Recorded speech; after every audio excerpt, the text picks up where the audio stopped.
Alors, effectivement, il y a une sorte de boucle sur cette journée, puisqu'on va commencer dans un monde tout à fait spécifique, en tout cas très exotique, si on ose dire comme ça, par rapport à celui de la France, qui est celui enfin, un univers de protestantisme majoritaire. Et c'est aussi ce même univers qui va clore la journée, ou disons nous occuper cet après-midi.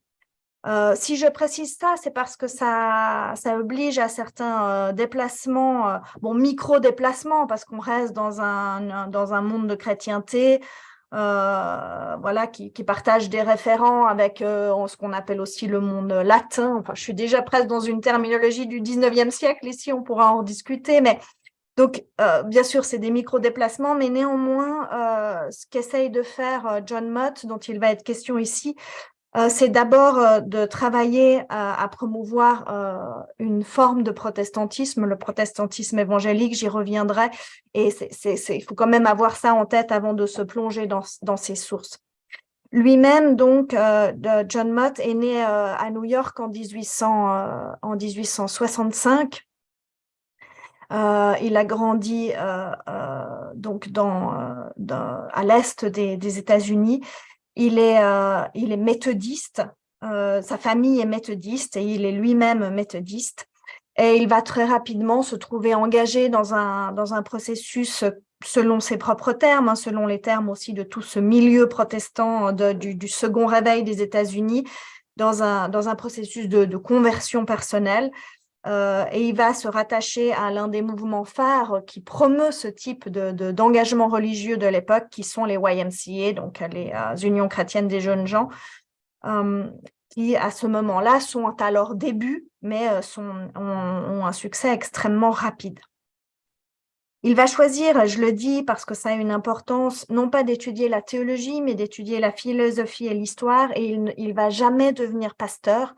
Hein, donc, il a un engagement qu'on peut qualifier aussi en protestantisme de laïque, ce n'est pas un ecclésiastique, mais il va très rapidement décider de dédier sa vie à l'évangélisation, ce qu'il va faire en étant engagé, comme ça a déjà été dit, dans les YMCA, mais surtout dans des mouvements missionnaires et dans la World Student Christian Federation, qu'on appelle en français la Fédération des étudiants chrétiens, ou la FEDE, qui a socialisé des générations de protestants jusque dans les années 1960-1970. Et puis, c'est donc lui qui préside la conférence missionnaire d'Édimbourg de 1910, qui est considérée comme un des berceaux du protestantisme. Mais là aussi, on est dans un monde de protestantisme majoritaire, c'est-à-dire il s'agit du berceau de l'œcuménisme façon réunion des églises protestantes avant tout. Ce qui est tout à fait intéressant, c'est qu'on a affaire avec John Mott, qui donc finit en fait sa carrière en obtenant un prix Nobel de la paix en 1946 pour son engagement pendant les guerres, un engagement qui est aussi un engagement évangélique, mais voilà, à travers notamment les unions chrétiennes, une aide une aide au soutien, un soutien aux personnes touchées par les guerres en Europe. Et donc, ça lui fait gagner le prix Nobel, mais ça boucle quelque chose. Hein. On a 90 ans, enfin 90 ans d'existence qui sont aussi un cycle de globalisation de la planète, est-ce qu'on peut dire ça comme ça? Il naît quelques temps après l'ouverture du canal de Suez, hein, pour juste se remettre cette chronologie en tête. Il va avoir toute sa carrière et tous ses voyages dont je vais parler au plus haut point des empires coloniaux. Et puis, il va terminer sa vie dans cette après-guerre où s'entament des processus de décolonisation. Son activité missionnaire, il l'amène donc pour le compte d'organisations internationales qui ont donc au départ surtout des pendants forts européens, donc états-uniens européens, mais qui vont très très vite se développer à travers le monde, et ça va être ça un des objets de mon propos. Et en fait, ce qui est intéressant, ce qui m'a intéressé dans cette figure de John Mott, c'est qu'il est très rapidement décrété citoyen du monde. Donc, Ici, on a simplement sa figure et l'intérieur d'une des premières biographies qui est faite de lui, qui justement est intitulée John R. Mott, World Citizen par Basil Joseph Matthews. Et donc, voilà, dans la matérialité de la représentation de sa vie, on a l'idée que c'est un citoyen du monde avec ses cartes. Vous verrez qu'il y aura beaucoup de cartes dans ma présentation. Donc, citoyen du monde, et c'est pas un vain mot dans le sens où John Mott ne va jamais poser vraiment nulle part ses valises. Il va adopter comme mode opérationnel ou comme mode opératoire le voyage, et c'est justement ça qui va m'intéresser, parce qu'à travers ce voyage, donc dans sa pratique missionnaire en route ou en mer ou en rail ou tout ce qu'on veut, on peut repérer deux mouvements qui ressortent en fait de ces récits de voyage. D'une part, un mouvement qui fabrique le monde, qui fabrique un monde, une unité du monde, le monde conçu aux dimensions le monde mental conçu aux dimensions de la planète Terre, évidemment. Et d'autre part, deuxième mouvement, une typologisation, donc une manière de diviser ce monde en strates pour avoir un discours qui permette de mieux évangéliser chaque peuple selon des stratégies spécifiques. Et ces deux mouvements vont ici me servir de plan. J'ai beaucoup hésité sur l'ordre à adopter, mais finalement, il m'a semblé le plus pertinent de commencer par la fabrication d'un monde puis de montrer les typologies et de réfléchir à la manière dont elles sont faites, et enfin de terminer quand même avec quelques éléments plus forts de contenu sur la manière dont Mott, à travers ce qu'il fabrique du monde, justifie la mission. Je vais aussi principalement utiliser 3 textes. Alors, j'avais eu la chance de pouvoir aller il y a quelques années dans les archives de John Mott à Yale, mais je n'ai pas tellement utilisé tout ce matériel, ces sources manuscrites, etc., dans ma présentation ici. J'ai surtout voulu étudier 3 textes pour pouvoir faire une analyse sémantique aussi, 3 textes qui correspondent à 3 temps, aux 3 premiers temps en fait de cette carrière de John Mott avant la Première Guerre mondiale, parce que les choses changent énormément après, et il faudrait faire ce travail. Là, j'ai pas eu le temps de vraiment aller au bout en fait du geste, parce qu'il faudrait encore regarder ce qui se passe pendant les guerres et après les guerres. Ici donc 3 textes, celui de 1897 qui est vraiment un texte fondateur de cette conception du monde. On le voit dans la table des matières, j'ai mis à chaque fois la table des matières où il y a vraiment un parcours à travers chaque région visitée par John Mott, avec ce titre, Strategic Points in the World's Conquest, qui, retenez-le, on va en reparler tout de suite. Ensuite, le texte de 1900, texte très célèbre, beaucoup traduit, The Evangelization of the World in this Generation, aussi quelque chose de très qui se veut performatif, c'est le message, c'est le motto, c'est ce qu'on veut, c'est évangéliser le monde dans cette génération-là, donc avec une certaine sorte d'urgence. Vous voyez qu'à chaque fois, c'est des éditions du Student Volunteer Movement for Foreign Missions, qui est vraiment le mouvement qui fédère les missionnaires états-uniens. On pourrait regarder la table des matières, mais enfin, vous aurez ça à disposition, c'est vraiment très, très parlant. Et puis, en 1914, un texte qui paraît à la fin, un texte qui paraît à la fin de l'année, il y a un livre qui paraît à la fin de l'année, mais qui met ensemble des conférences qui ont eu lieu durant l'année, et donc ça croise l'entrée en guerre. Il le dit dans son introduction, il décide de publier en quelque sorte, malgré tout, des textes qui en grande partie sont devenus caducs par le début de la Première Guerre mondiale. C'est pas ce qu'il dit. Pour lui, son discours est d'autant plus valable parce que c'est vrai que c'est un texte où il alerte sur énormément de choses. J'espère qu'on aura le temps d'en parler à la fin. Et ça complexifie encore le regard qu'on peut avoir sur précisément le regard que porte John Mott sur le monde. et sur, bien sûr, la question de sa division en peuples, en races, en nations, etc. Donc, c'est un texte qui fait un état des lieux, un état des faits, the present world situation. Donc, c'est à travers un parcours de ces 3 textes, une analyse de ces 3 textes que j'ai obtenu les quelques résultats que je vais vous présenter maintenant. On voit qu'on a affaire à un vocabulaire combatif, il a suffi juste de regarder les couvertures et les tables des matières pour le voir. C'est ce qu'on a appelé la muscular Christianity, une vision offensive, dite viriliste du travail missionnaire, avec cette idée de vivre un moment tout à fait particulier qui est celui d'une possibilité monde. C'est une expression que j'utilise ici, qui m'est assez chère. C'est le moment de l'ouverture de tous les continents à une conquête occidentalo-chrétienne, et la stratégie que développe John Mott avec d'autres, c'est de s'attaquer, en guillemets, mais je pense que lui-même accepterait le mot, aux étudiants et aux instituts de formation supérieure. Donc c'est ce qui va être fait en essayant de développer la World Student Christian Federation, donc d'aller dans les hautes écoles et de convertir des étudiants de partout dans le monde. C'est une stratégie bien spécifique. Alors, si on revient si on en vient à une première carte, vous verrez que c'est un peu un de mes premiers supports, pour montrer la matérialité, en fait, de cette prise de conscience du monde et bien sûr de sa composition. C'est là où je vais en venir sur le thème de la race, mais pour le moment, on en est au préalable de ce qu'est ce monde 1. On voit ici la carte du premier tour du monde de John Mott. Et j'aimerais m'arrêter un tout petit peu sur ces tours du monde, même si j'ai déjà...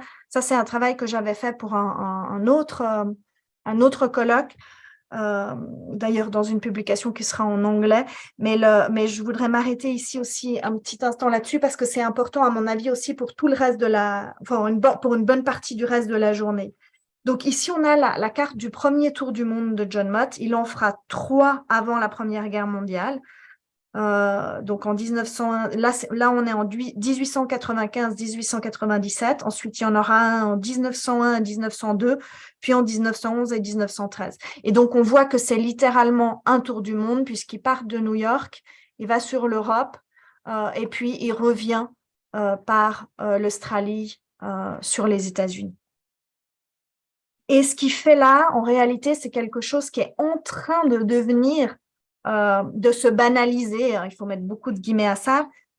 John Mott fait partie de la seconde génération d'Occidentaux qui sont en mesure de faire ce genre de tour du monde, des tours du monde un peu touristiques. Alors évidemment, là, il y a un but missionnaire, mais c'est quand même une option qui profite en fait d'une forme d'ouverture touristique du monde avec les moyens techniques et de transport qui vont avec.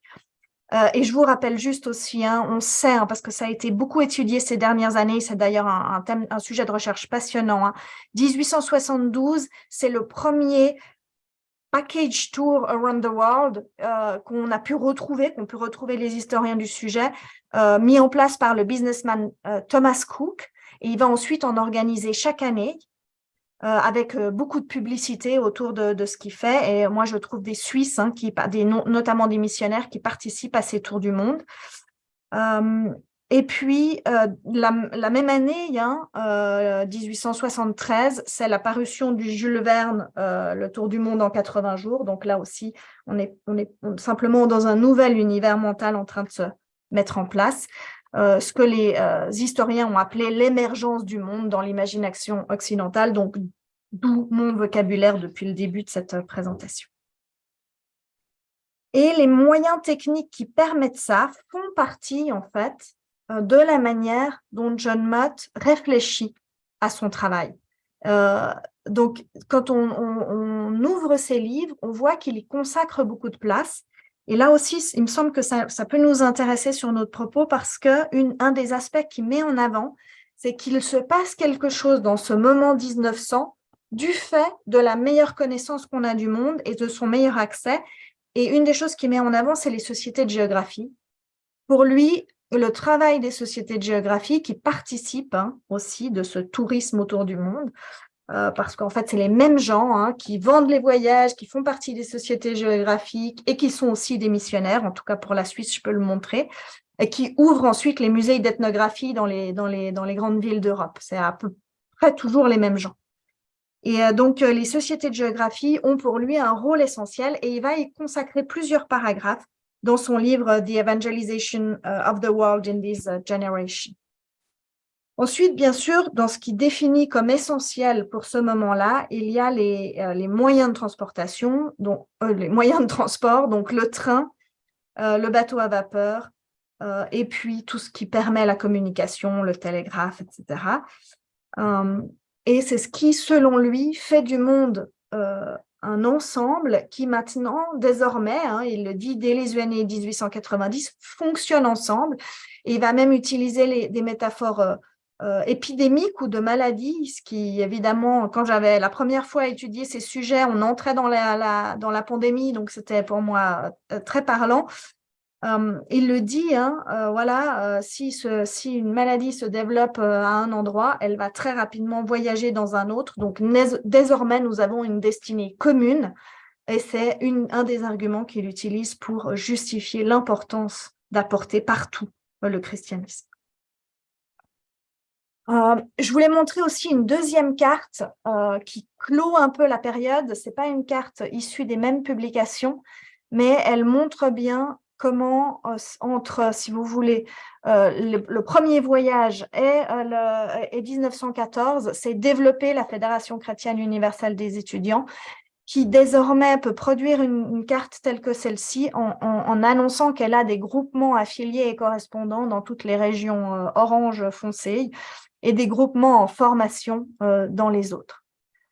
Et ça correspond effectivement au chemin parcouru plusieurs fois par John Mott. Mais pas seulement par lui, bien entendu. Il y a aussi beaucoup de femmes.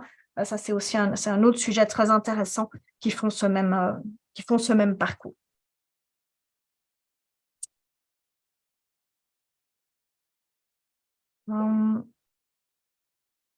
Donc, si ça c'est encore une autre carte qui donne l'ensemble de ces tours du monde pour toute sa carrière, c'est dans les Address and Papers. Et puis, si maintenant on se penche sur la manière dont ce monde est conçu, je vous ai mis ici 2 extraits. For the first time in the history of the church, practically the full world is open.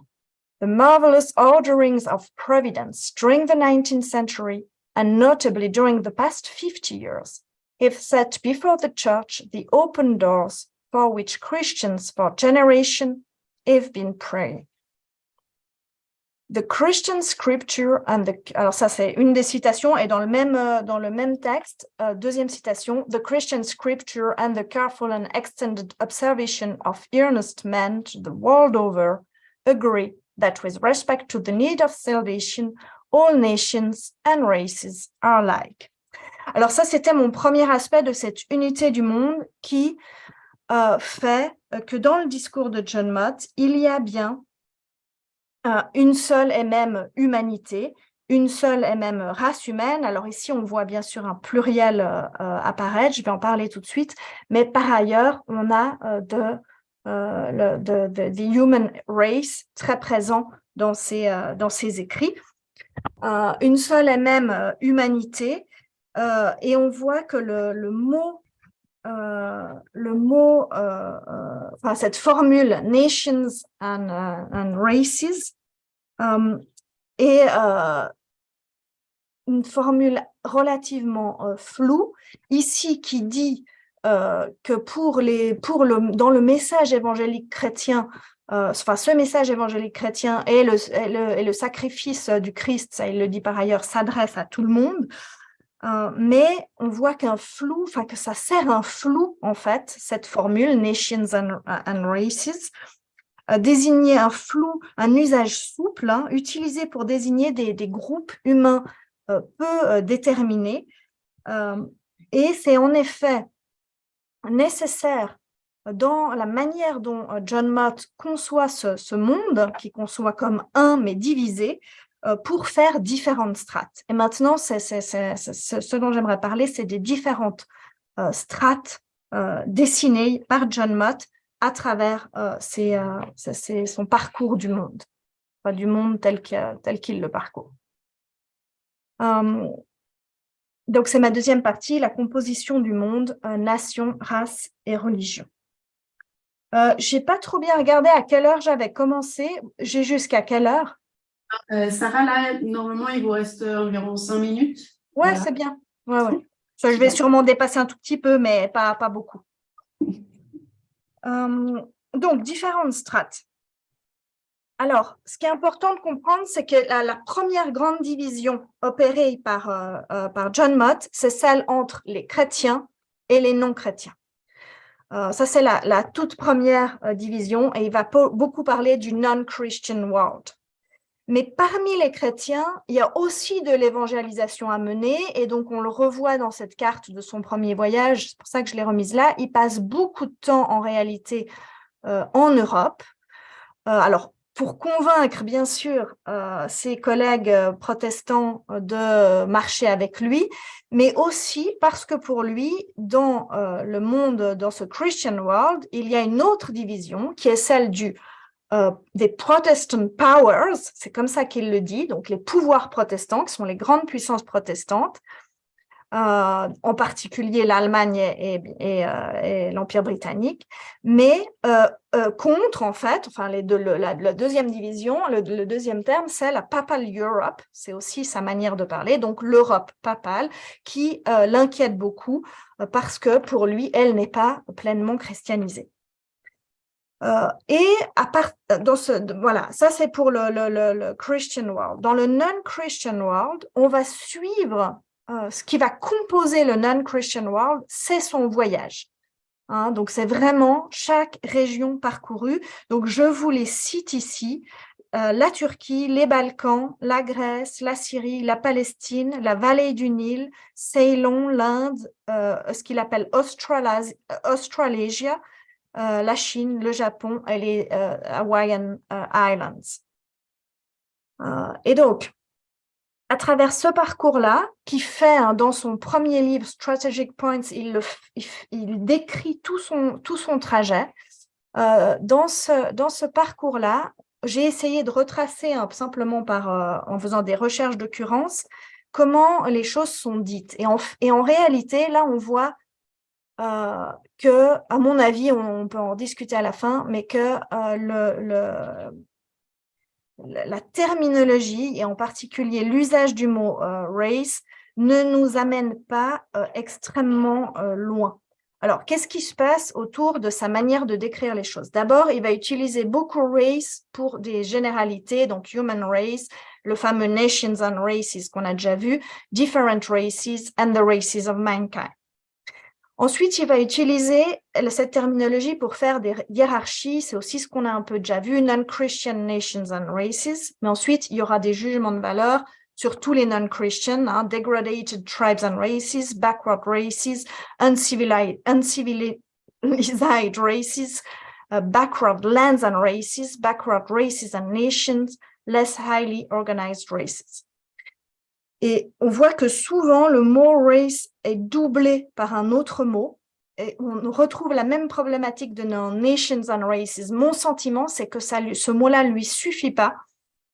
Et ça explique aussi comment ensuite il va reprendre la problématique en 1914. J'espère terminer par ça. Et puis finalement, on trouve, mais assez rarement, c'est assez peu d'occurrences, le mot « race » pour désigner des groupes spécifiques. Alors, j'ai trouvé, je pense que là, il y a tout ce que j'ai trouvé dans le corpus des 3 livres. Anglo-Saxon race, Hawaiian race, Pacific Island races, the stronger races of Asia, Japanese and Chinese, yellow and black races, native races, races of Africa. Donc, la seule, je le note juste là, on a en plus le seul rattachement, j'ai trouvé une unique occurrence d'un rattachement du mot race avec une couleur de peau, c'est ici ce yellow and black races. mais c'est une seule occurrence. Bon, pour mieux comprendre quand même l'usage qui est fait des mots, je vous lis cette citation que j'ai mis là-dessous. Over 3/4 of the area of the habitable globe is under the control of civilized powers, and though vast multitudes remain non-Christian, there is scarcely a spot in which the influence of the Western nations is not felt, and in which the backward and uncivilized races are not being influenced by the ideas and practices of the more advanced nations. Donc, par une citation comme ça, on peut se dire le mot race, il va être attaché plutôt au non-Christian world and backward and uncivilized. Bon, mais ensuite, la page d'après, on va trouver race attaché à anglo-saxon. Du coup, pour moi, là, j'ai pas de conclusion définitive sur le sujet et je pense que ça mérite discussion. Et Sarah, oui. Encore 2 minutes, merci beaucoup. Je conclus volontiers pour vous montrer comment il va, malgré tout, ça court-circuite un peu ce que dit l'historiographie, notamment autour du fait que la race va devenir un élément de signifiant pour dire le monde. Moi, il me semble que je ne trouve pas ça, mais vraiment, je serais très heureuse d'en discuter avec vous. Est-ce que c'est… Oui, voilà, c'est ici, c'est cette citation-là que je voulais vous montrer pour dire que malgré tout, il y a l'idée d'une approche scientifique. Et ça me semble très important, c'est que peut-être que ce n'est pas le concept de race qui est mobilisé, mais l'idée que la mission donne un background scientifique pour décrire le monde et décider de son devenir, elle est bien là, et c'est donc dans cette citation finale que je voulais vous le montrer. It is a significant fact that the thousands of missionaries scattered throughout the world, face to face with atheism and those in the best position to make a scientific study of the problem, voilà mon étude scientifique, bear such an unanimous testimony as to the practical results of the non-Christian religions as should forever banish any doubt or reservation regarding their inadequacy to meet the world's need. Et là, c'est le concept de religion, et c'est ce que je trouve finalement mobilisé le plus souvent. Ce qui ne fonctionne pas dans les autres peuples, selon John Mott, c'est pas leurs attributs ethniques ou je ne sais quoi, c'est leur religion. Leur religion ne permet pas, n'est pas adéquate pour remplir les besoins du monde, selon lui. Et c'est une conclusion scientifique qui le dit, que feraient tous ces missionnaires qui, je le répète, sont aussi en lien avec les sociétés de géographie européennes et états-uniennes.